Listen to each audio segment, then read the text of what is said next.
Že od malega pišem poezijo, ne. Prvo pesem sem napisala v 3. razredu, potem sem pa konec osnovne šole izdala prvo pesniško zbirko. V bistvu kar dosti pišem, no, imam ful veliko materiala. Eni pesniki v celem življenju verjetno ne napišejo toliko, kot sem jaz že do zdaj, ne. S tem, da še več je tistih pesmi, ki sploh niso objavljene in ki niso v knjigah. Drugače pa, ja, hodila sem na prvo gimnazijo v Celju, v srednjo šolo.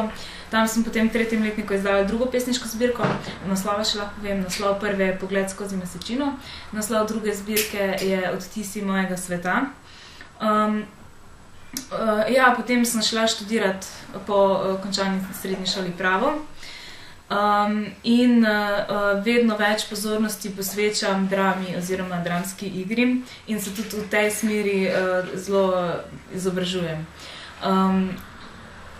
Drugače pa v bistvu zanima me vse, mislim, sem odprta za vse stvari in si želim vsega poskusiti, ker če mi kaj ne ustreza, bom že ugotovila s tem, ko bom poskusila.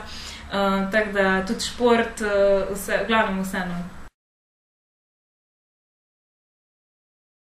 Meni je delo s Katjo res hvaležna sem, da sem v tej vlogi, ker sem se veliko naučila o sebi, o tem, kako lahko imaš neko sliko o nekom po nečem, kar je izdal, ker sicer mogoče že na tem literarnem jaz nisem uspela, se Katja ni predstavljala tako, ko sem jo jaz njo spoznala, ne?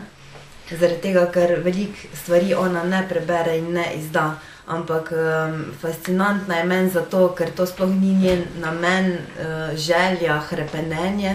To ona pač počne in ji velikokrat uspe narediti to res dobro. In sem vesela, da sem jo povabila in da je to pokazala.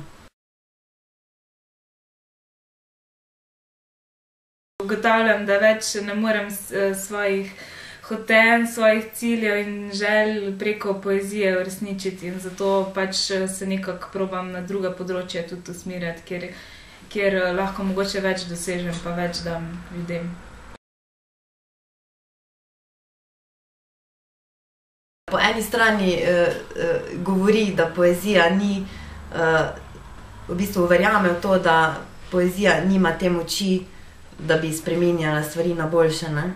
In to je za mene izziv, ker jaz močno verjamem poezijo in umetnost kot nadrazumsko še več od politike, še več od znanosti, ne?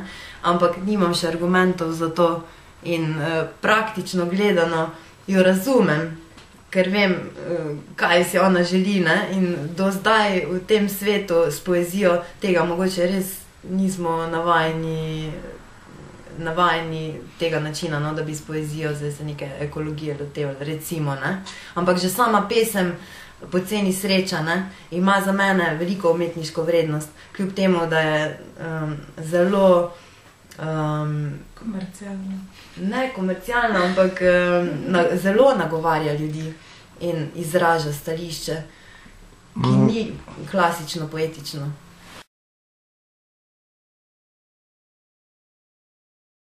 Sem razmišljala že in še razmišljam, da bi mogoče letos novo zbirko izdala, ampak nisem še v to čisto prepričana in moram razmisliti še.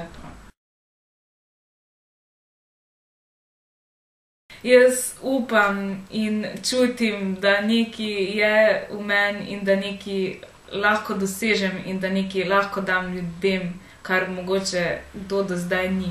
In ne vem, mogoče se to sliši samo všečno ali kakorkoli, ampak jaz tako čutim. In jaz ne vem, s čim bom to dosegla, zato pa poskušam in nekako se poskušam udejstvovati na različnih področjih.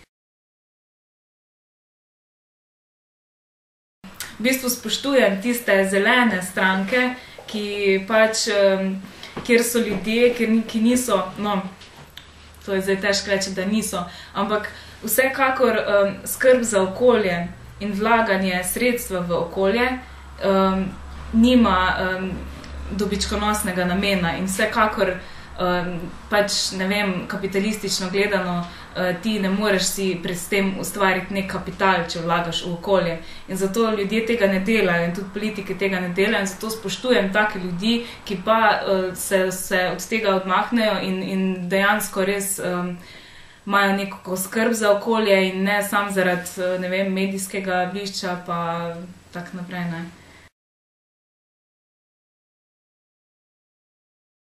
Sem igrala v 2 filmih, pomembnejših, enem celovečercu z naslovom Popolno, drugi je bil pa malo krajši film, v bistvu bolj eksperimentalen, z naslovom Kaos. Pač v obeh filmih sem imela glavno žensko vlogo, s tem, da meni film, nasploh igra v filmu ne vidim se tukaj, no. Je izziv in karkoli se mi ponudi, ponavadi to sprejmem, ampak po drugi strani pa igra v filmu pač nima zame neke velike umetniške težnje v primerjavi z odrom in z gledališčem. In gledališče pa je moj dom in tam sem jaz srečna in v glavnem tam želim še naprej delati, ne. In tudi zato tudi delam v tej smeri. V bistvu smo ravno začeli eno predstavo delati, Crimes of the Heart. To je napisala ena, kaj je, Beth Harley, nekaj takega, mislim, da je. V bistvu je znana ameriška pisateljica, tudi film je bil posnet po tej drami. Ja, no, to je recimo ena stvar. Osnovna definicija prava je, ne vem točno, kak je v latinščini, mislim, da je jus est boni et art, nekaj takega, je, da je pravo umetnost dobrega in pravičnega. In čeprav ima zdaj pravo malo drug pomen, pač kar je čisto normalno, ampak mislim, da to dosti pove, zakaj sem tukaj in pač, no. Spreminjati svet na bolje. Hvala lepa.